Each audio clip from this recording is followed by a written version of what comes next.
Shalom, salam sejahtera untuk kita semuanya, saudara-saudara dimanapun Anda berada. Sungguh satu waktu yang indah tetap bersama di dalam pelajaran Sekolah Sahabat kita. Masih bersama dengan saya, Pendeta Daniel Siswanto, kita akan mempelajari pelajaran Sekolah Sahabat kita. Saudara sekalian, kita telah tiba di pelajaran ke-10 di triwulan yang kedua di tahun 2022 ini dengan satu judul, Yakub Israel. Namun sebelum kita akan mempelajarinya, mari saya mengundang kita untuk tunduk kepala dan kita berdoa. Bapa di sorga, Allah yang maha baik, Allah yang berkemurahan. Bila mana kami akan mempelajari firman-Mu melalui pelajaran Sekolah Sahabat ini, kiranya kuasa Roh Kudus Tuhan menjadi bagian kami, memberikan inspirasi kepada kami, dan dengan hikmat surgawi, kami boleh mengerti akan pelajaran yang sangat indah ini. Terima kasih. Berkati kami semuanya. Dalam nama Yesus, kami berdoa. Amin. Yakub Israel. Ayat inti kita terdapat dalam Kejadian 32 ayat 28. Lalu kata orang itu, namamu tidak akan disebutkan lagi Yakub, tetapi Israel. Sebab engkau telah bergumul melawan Allah dan manusia, dan engkau menang. Saudara sekalian, Yakub akhirnya kembali ke tanah perjanjian. Sekarang dia harus menghadapi kemarahan saudaranya Esau karena kesalahan masa lalunya. Dia meminta pengampunan Tuhan dan saudaranya, dan dia menjadi manusia baru, Israel. Beberapa masalah muncul dalam keluarganya.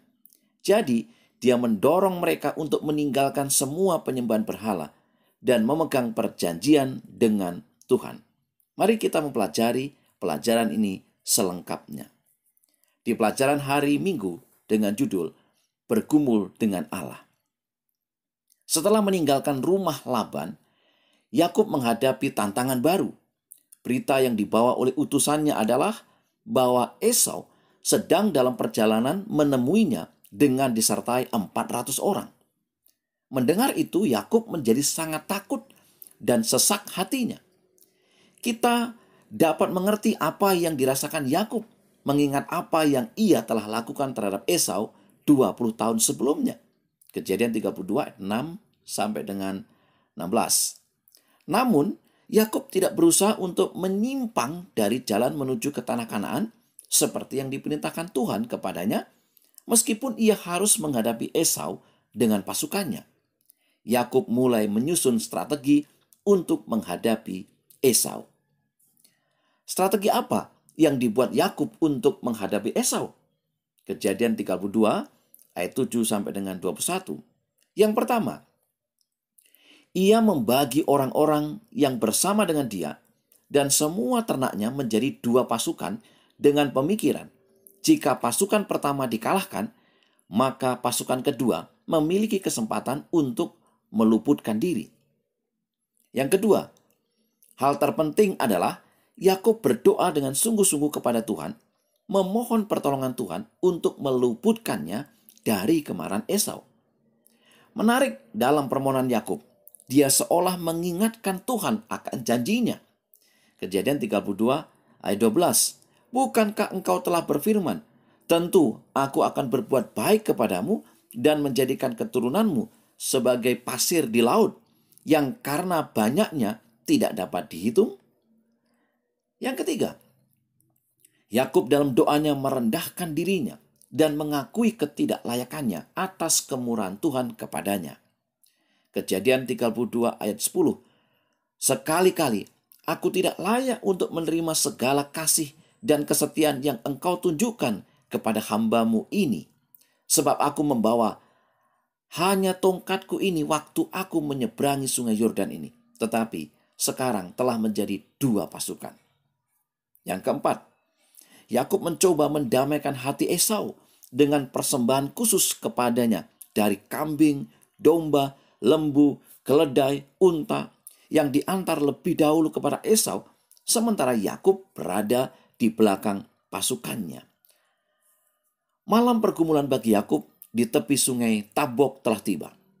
Ketika ia telah menyeberangkan semua keluarganya dan semua miliknya, ia tinggal sendirian di tepi sungai itu. Tiba-tiba ia seolah-olah diserang oleh seorang laki-laki dan ia bergulat dengannya sampai fajar menyingsing.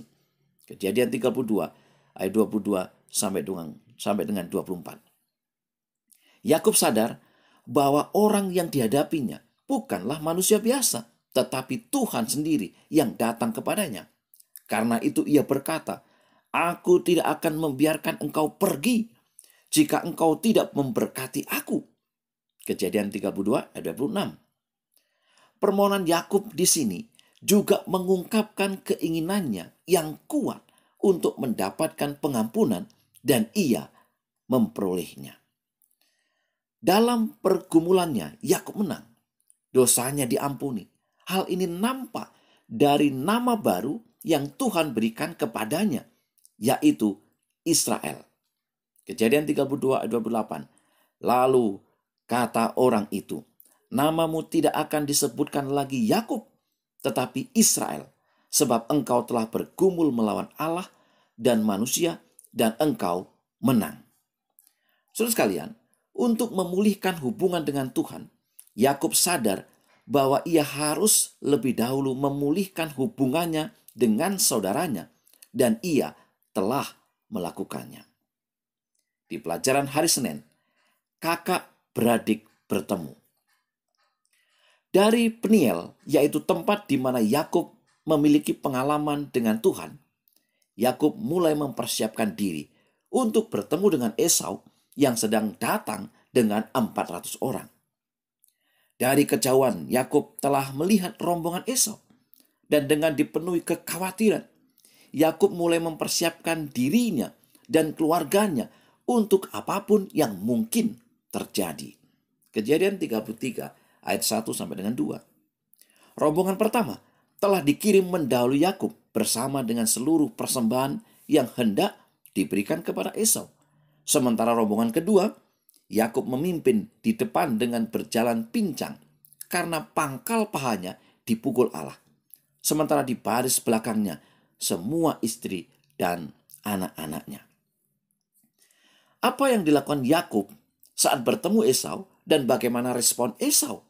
Kejadian 33 ayat 3 sampai dengan 16.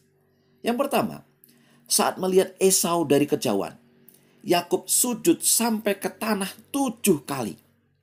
Sikap Yakub seolah-olah membalikkan berkat yang diucapkan ayahnya, yaitu bahwa suku-suku bangsa akan sujud kepadamu. Kejadian 27 ayat 29. Ketika Esau melihat adiknya, dia lari kepada Yakub dan bukannya membunuhnya, malah Esau memeluk adiknya, mencium dia, lalu bertangis-tangisanlah mereka. Sungguh sebuah pertemuan yang mengharukan. Yang ketiga, Yakub menyebut Esau sebagai tuanku dan mengidentifikasi dirinya sebagai hamba. Yakub mendesak Esau agar mau menerima persembahan yang telah ia persiapkan. Hal ini seolah-olah Yakub berniat untuk membayar hutangnya kepada kakaknya dan mengembalikan berkat yang telah dia curi darinya. Dan berikutnya, Yakub mengatakan kepada Esau bahwa melihat wajah Esau bagi Yakub serasa melihat wajah Allah. Apa yang diucapkan Yakub sesungguhnya adalah sebuah ekspresi pemahamannya bahwa Esau telah memaafkannya. Pengalaman Yakub di sini pastilah membuat dia lebih mengerti lagi arti kasih karunia Tuhan kepada orang berdosa. Saudara sekalian, pengalaman Yakub tentang pengampunan Tuhan di Peniel, di mana dia melihat wajah Tuhan, sekarang terulang dalam pengalaman pengampunan kakaknya yang dia identifikasi seolah-olah dia melihat wajah Tuhan. Yakub menjalani Peniel kedua, yang pertama bersiap untuk yang kedua. Perjumpaan Yakub dengan Tuhan telah membantunya dalam perjumpaannya dengan Esau, dan rekonsiliasinya dengan saudaranya ini akan mempengaruhi hubungannya dengan Tuhan. Di pelajaran hari Selasa, pencemaran terhadap Dina. Tiba di tanah Kanaan, Yakub membeli sebidang tanah dan mendirikan sebuah mezbah. Hal ini menunjukkan imannya dan kesadarannya tentang betapa dia benar-benar bergantung kepada Tuhan. Yakub berharap untuk dapat menjalani hidup yang damai di Kanaan. Namun bukan damai yang diperoleh, tetapi kesusahan hati karena apa yang telah terjadi kepada Dina, dan terutama apa yang telah dilakukan dua putranya, yaitu Simeon dan Lewi terhadap orang-orang di kota itu. Kejadian 34 menjelaskan peristiwa yang menimpa keluarga Yakub dan bagaimana mereka menyelesaikan masalahnya. Yang pertama, pelecehan seksual yang dilakukan Sikem terhadap Dina telah menimbulkan kemarahan yang sangat besar dan sakit hati dari anak-anak Yakub. Namun, mereka menyimpannya di hati mereka. Yang kedua, Sikem menaruh hati kepada Dina dan bermaksud untuk menikahinya. Sikem terlihat sebagai orang yang tulus dan mau bertanggung jawab dan bermaksud menebus kesalahannya. Jadi, bersama dengan ayahnya yang adalah raja kota itu, mereka datang untuk meminta Dina menjadi istri Sikem. Yang ketiga, untuk menjawab keinginan Sikem, anak-anak Yakub melakukan tipu muslihat untuk membalaskan sakit hati mereka yang telah mereka pendam beberapa waktu lamanya. Mereka mengusulkan agar semua anak laki-laki di kota itu harus disunat. Tanpa mengetahui rencana jahat di balik itu, usulan tersebut diterima dan dilakukan oleh penduduk kota itu. Yang keempat, pada hari ketiga, saat laki-laki penduduk kota itu menderita kesakitan karena disunat, datanglah Simeon dan Lewi lalu membunuh semua laki-laki di kota itu, menjarah dan menawan semua anak-anak dan perempuan kota itu. Tindakan mereka ini bukan hanya tercela, tetapi berpotensi menimbulkan banyak masalah di kemudian hari. Yang kelima, Yakub terlihat hanya peduli untuk hidup damai, sehingga ia kelihatan tidak memberikan respon yang berarti dalam persoalan yang menimpa Dina. Namun, saat mendengar apa yang dilakukan oleh dua putranya, ia secara terbuka menegur mereka. Saudara-saudara yang kasih Tuhan, dalam kisah ini kita kembali melihat sebuah kebohongan dan penipuan seperti yang telah dilakukan oleh Yakub sebelumnya. Walaupun Yakub telah bertobat dari kesalahan di masa lalunya, kini ia mengalami kesusahan hati karena apa yang dilakukan anak-anaknya. Jelas perbuatan Sikem terhadap Dina tidak dapat dibenarkan. Demikian juga apa yang dilakukan Simeon dan Lewi yang seolah-olah menjadi pembela Tuhan. Perjalanan hidup sering tidak seperti yang diharapkan, tetapi adalah penting untuk memilih tetap percaya dan bersama Tuhan di kala keadaan memburuk. Pelajaran hari Rabu, penyembahan berhala. Setelah peristiwa di Sikem, Tuhan berfirman kepada Yakub, "Bersiaplah, pergilah ke Betel, tinggallah di situ dan buatlah di situ mezbah bagi Allah yang telah menampakkan diri kepadamu ketika engkau lari dari Esau kakakmu." Kejadian 35 ayat 1. Bagaimana Yakub merespon perintah Tuhan? Kejadian 35 ayat 2 sampai dengan 7. Yang pertama, Yakub memerintahkan kepada seisi rumahnya dan semua orang yang bersama-sama dengan dia untuk mentahirkan diri dengan menyingkirkan semua berhala dan mengganti pakaian mereka sebelum mereka berangkat ke Betel. Tidaklah cukup bagi Yakub untuk meninggalkan Sikem untuk menghindari pengaruh orang Kanaan. Yang kedua, Yakub harus menyingkirkan berhala di dalam kemah dan di hati bangsanya. Proses pertobatan terdiri lebih dari sekedar perpindahan fisik dari satu tempat ke tempat yang lain, atau perpindahan dari satu gereja ke gereja yang lain. Yang terpenting, kita mencari dengan kasih karunia Tuhan untuk membersihkan penyembahan berhala di hati kita, dimanapun kita tinggal, karena kita dapat membuat berhala dari apa saja. Yang ketiga, Yakub mentaati perintah Tuhan untuk pergi ke Luz, yaitu Betel, dan di sana ia mendirikan mezbah bagi Tuhan. Yakub dan keluarganya, beserta semua orang yang bersama-sama dengan dia beribadah kepada Tuhan. Kini persatuan keluarga telah dipulihkan pasca peristiwa yang menyusahkan hati Yakub karena pembunuhan yang telah dilakukan oleh Simeon dan Lewi karena orang-orang Sikem. Saudara-saudaraku yang kasih Tuhan, apa yang terjadi kepada penduduk di sekitar kediaman Yakub yang marah karena perbuatan Simeon dan Lewi di Sikem? Kita tidak tahu apa yang terjadi atas penduduk di sekitar mereka. Yang pasti, Alkitab mencatat di Kejadian 35 ayat 5. Sesudah itu berangkatlah mereka, dan kedahsyatan yang dari Allah meliputi kota-kota sekeliling mereka, sehingga anak-anak Yakub tidak dikejar. Ketika Yakub mentaati Tuhan dan melanjutkan kehidupannya sesuai dengan perintah Tuhan, Tuhan akhirnya campur tangan untuk meluputkan dia dan keluarganya dari kemarahan penduduk di sekitar mereka. Dengan aman, mereka dapat berjalan meninggalkan kota Sikem. Setelah semua peristiwa itu, Tuhan kembali menampakkan diri kepada Yakub dan memberkatinya. Tuhan kembali mengingatkan Yakub akan namanya Israel. Kejadian 35 ayat 10. Dan ada janji ganda yang menyertai, yaitu Kejadian 35 ayat 11, beranak cuculah dan bertambah banyak. Satu bangsa, bahkan sekumpulan bangsa-bangsa akan terjadi daripadamu dan raja-raja akan berasal daripadamu.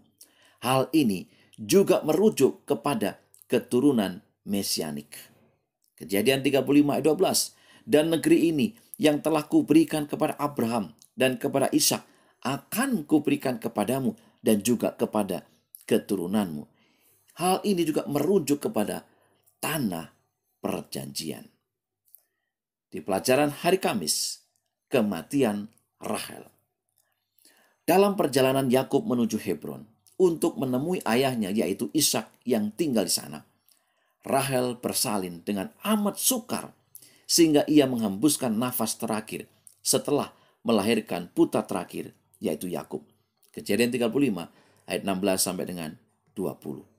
Sebelum Rahel menghembuskan nafas terakhir, ia menamai anak yang dilahirkannya Ben-Oni, artinya putra dalam kesedihanku. Namun Yakub menamai anak itu dengan Benyamin, yang berarti anak tangan kananku atau kekuatanku. Kematian Rahel telah mendatangkan duka yang dalam kepada Yakub. Sebab untuk memperoleh Rahel, ia telah bekerja 2 kali 7 tahun di rumah Laban, dan karena kasihnya kepada Rahel, kurun waktu itu terasa pendek dan pekerjaannya terasa ringan. Kini, Yakub harus merelakan orang yang dikasihnya untuk beristirahat dalam kubur, beristirahat yang panjang dari jerih lelahnya. Di samping peristiwa duka karena kematian Rahel, satu peristiwa menyedihkan lainnya dilakukan oleh Ruben. Ruben melakukan hubungan seksual dengan Bilha, kundi ayahnya, yang juga adalah pembantu Rahel. Kejadian 35 ayat 22a, Kejadian 30 ayat 3. Kita tidak tahu mengapa dia melakukan tindakan ini, selain sebagai contoh lain dari kebejatan manusia. Namun herannya, meskipun Yakub mengetahui apa yang terjadi, dia seolah tidak menanggapi pelanggaran yang dilakukan Ruben, putra sulungnya ini.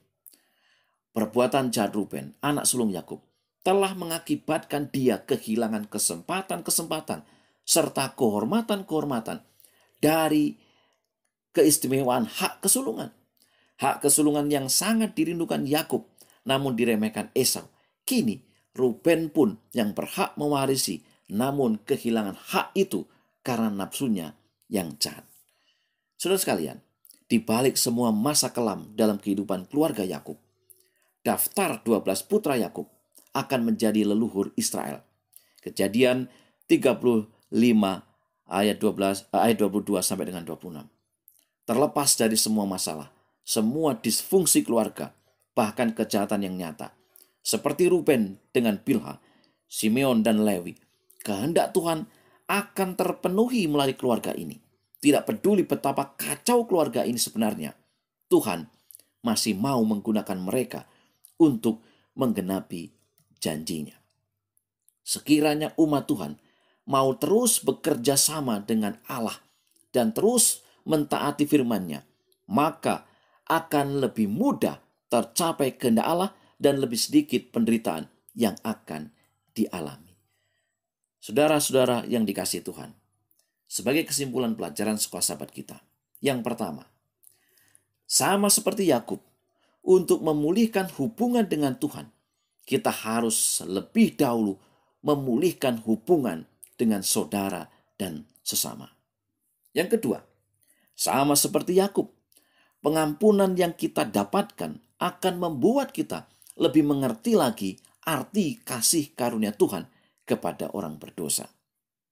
Yang ketiga, sama seperti Yakub, ketika perjalanan hidup kita tidak seperti yang diharapkan, adalah penting untuk memilih tetap percaya dan bersama Tuhan di kala keadaan memburuk.